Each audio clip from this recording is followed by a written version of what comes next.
Hello everybody, welcome back to our YouTube channel. मैं हूं doctor Sonali और आज मैं आपके साथ कुछ क्वेश्चंस पूछने वाली हूं। मतलब आपके ही क्वेश्चंस हैं जो कि आज मैं पूछने वाली हूं। हमारे साथ हैं डॉक्टर सचिन जी उनसे, और वो इन क्वेश्चंस के जवाब देंगे। और इस वीडियो को मैं कुछ भी एडिट नहीं करने वाली हूँ और ये एज इट इज़ ही हमारे यूट्यूब में और बाकी सारे अकाउंट्स में जाएगा। तो चलिए वीडियो को।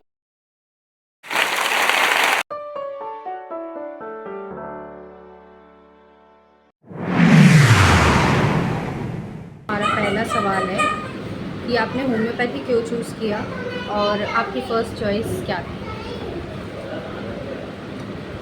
सबसे पहले तो मैं आपको धन्यवाद देना चाहूँगा जो आपने मुझे इंटरव्यू में बुलाया। आपका पहला सवाल है कि आपने होम्योपैथी क्यों चूज़ किया और आपकी फर्स्ट चॉइस क्या थी। सबसे पहले करियर बनाते समय मैंने ये सोचा था कि मैं किसी भेड़ चाल में नहीं भागूंगा कि जैसे सभी लोग कोई भी कोर्स करने जा रहे हैं। और मैथ्स मैंने फर्स्ट टाइम लिया था, लेकिन फिर उसके बाद मैंने बायो चूज़ कर लिया। क्यों? क्योंकि जो मैथ्स के उस समय के क्वेश्चन थे A² B² C², उसका मुझको ये नहीं समझ में आ रहा था कि इनकी प्रैक्टिकल एप्लीकेबिलिटी क्या है, यानी इसका यूज़ क्या है। तो मैंने बायो लिया। उसके बाद जो है मेरी फर्स्ट चॉइस, जब मैंने क्या बोलते 12th कर लिया, उसके बाद हमारा ये था कि हम अपने परिवार में बहुत ज़्यादा बोझ ना डालें, क्योंकि MBBS या उसके नीट या PMT की तैयारी के लिए बहुत ज़्यादा पैसे खर्च ना करते हुए फिर मैंने क्या किया कि सारे courses BA MS BH MS उनके स्कोप क्या है। तो मैंने देखा कि कई डॉक्टर्स जो हैं BA MS का कोर्स करने के बाद भी बहुत ही अच्छा कार्य कर रहे थे। मैंने नेट पे इस पर रिसर्च किया, BH MS पे भी मैंने रिसर्च किया कि वहाँ पे भी डॉक्टर राजेश शाह हैं जो लगभग 190 देशों से भी ज़्यादा देशों के पेशेंटों को देख रहे थे। तो हमें ये पता चल गया था कि इन सिस्टम्स में कोई ख़राबी नहीं है। अगर हम अच्छा मेहनत करते हैं तो कोई भी सिस्टम के अगर हम डॉक्टर बनते हैं तो हम एक बेहतरीन कार्य कर सकते हैं। एंड जब मैं काउंसलिंग में भोपाल गया तो मुझे BH MS जो है कोर्स मिला और मैंने सेलेक्ट किया और आज 6 वर्ष हो गए प्रैक्टिस करते हुए। जैसे कि आपने कहा कि और भी जगह हैं जहाँ पे स्कोप है, जैसे BA MS BH MS। तो BH MS का स्कोप क्या है? दोस्तों, BH MS का बहुत ही ब्रॉड स्कोप है, क्योंकि आपने सुना भी होगा कि जहाँ पे जो हमारी जो अंग्रेज़ी दवाइयाँ जिन्हें कहा जाता है सामान्य भाषा में एलोपैथिक मेडिसिन कहा जाता है, तो वहाँ से बीमारियाँ अगर नहीं ठीक होती हैं तो लोग होम्योपैथी की तरफ आते हैं। तो इससे ये तो सिद्ध हो रहा है कि होम्योपैथी में और भी ज़्यादा बीमारियों का इलाज है। इसके अलावा मैंने अपने प्रैक्टिस में देखा है कि बुखार, जिनको हम समझते हैं कि यानी सर्दी जुकाम बुखार, आदमी सोचता है कि जल्दी आराम मिले, तो यहाँ पे अगर एक सही होम्योपैथिक डॉक्टर, अच्छा नॉलेज वाला होम्योपैथिक डॉक्टर है, तो इसमें भी वो जल्दी आराम आपको दिला सकता है। और नागपुर में डॉक्टर आदिल चिमथाना वाला हैं जो MBBS, उसके बाद BH MS किया उनने और MD होम्योपैथी में। उनने हार्ट के इलाज में भी बहुत बेहतरीन कार्य कर रहे हैं वो। इसके अलावा कई डॉक्टर्स हैं जो कैंसर पे भी बहुत अच्छा कार्य कर रहे हैं। लेकिन अगर हम एक डॉक्टर BH MS करने के बाद जो उसके पहले पेशेंट होते सर्दी जुकाम बुखार स्किन डिसीज़, ये जो पहली प्रायोरिटी होती है, पहले पेशेंट ये लेके आते हैं, तो इसमें डेफिनेटली आप होम्योपैथी के माध्यम से भी बहुत अच्छा कार्य कर सकते हैं। बच्चों के ट्रीटमेंट में, महिलाओं की समस्याओं में, जोड़ों के दर्द में, ये ऐसी कंप्लेंट्स हैं जो जनरल पाई जाती हैं। और इनक्योरेबल केसेस जैसे कि सोराइसिस, वहाँ पे भी आपका बहुत ही बढ़िया ओवरऑल होम्योपैथी में रिजल्ट है। तो होम्योपैथी में आपके लिए स्कोप ही स्कोप है।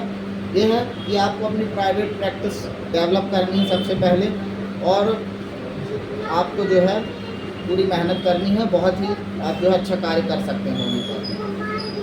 न्यू कमर्स जो न्यू स्टूडेंट्स हैं उनके लिए आप क्या उन्हें एक एडवाइस देना चाहेंगे?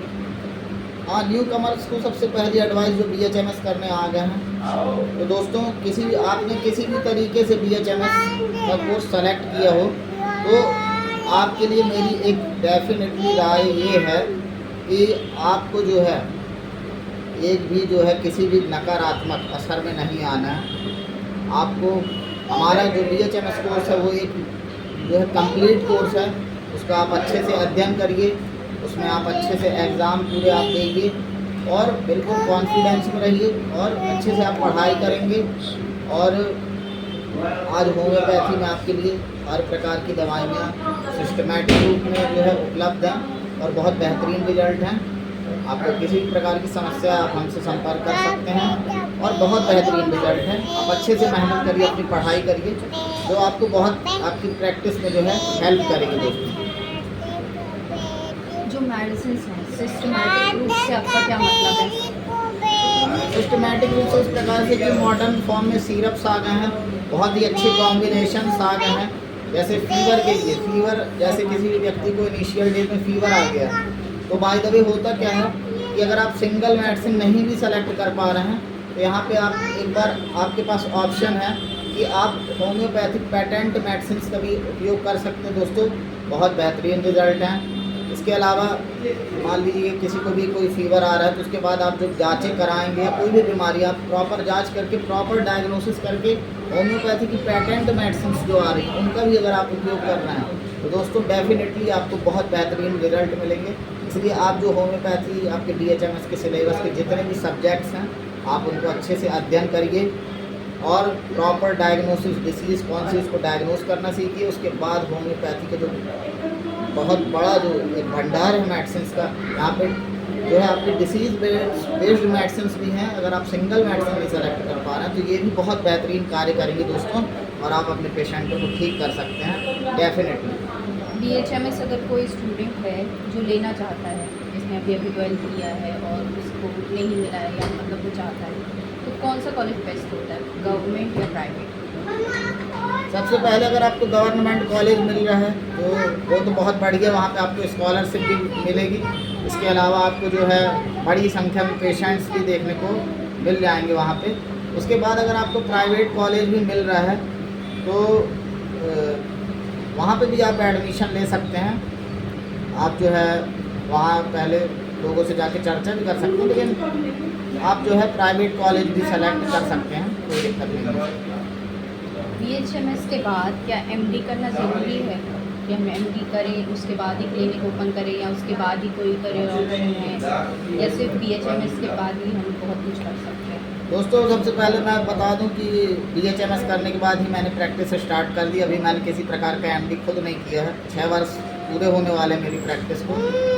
तो मेरा ये मानना है कि आप DHMS करने के बाद भी बहुत बढ़िया जो है प्रैक्टिस कर सकते हैं, समाज की सेवा कर सकते हैं। दोस्तों एक डॉक्टर के रूप में आपका सबसे पहला उद्देश्य ये होना चाहिए कि मुझे समाज की सेवा करनी है और DHMS के सिलेबस में भरपूर जो ऐसा नॉलेज आपको मिलेगा जिससे आप समाज को कुछ दे सकते हैं। और अगर आपके अंदर ये भावना है तो आप DHMS करने के बाद भी समाज की ज़बरदस्त सेवा कर सकते हैं और सेवा करने का प्रतिफल आपको ज़रूर मिलेगा। दोस्तों आपका एक्सपीरियंस कैसा रहा अभी तक प्रैक्टिस में? दोस्तों जब मैं प्रैक्टिस में पहली बार बैठा तो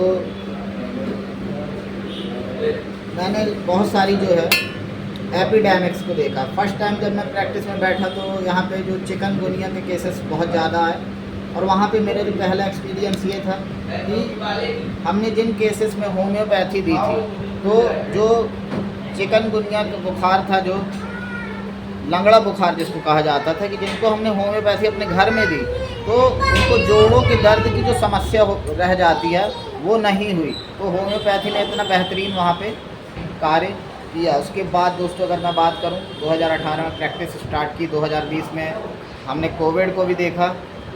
कोविड तो वहाँ पे भी जो है जो गवर्नमेंट की गाइडलाइंस थी उसके अकॉर्डिंग हमने कोविड वॉरियर की तरह कार्य किया और साथ में कम्प्लीमेंट्री मेडिसिन के रूप में जो कोरोना के जो असर थे वहाँ पे होम्योपैथी का गवर्नमेंट गाइडलाइंस के आधार पे कार्य किया।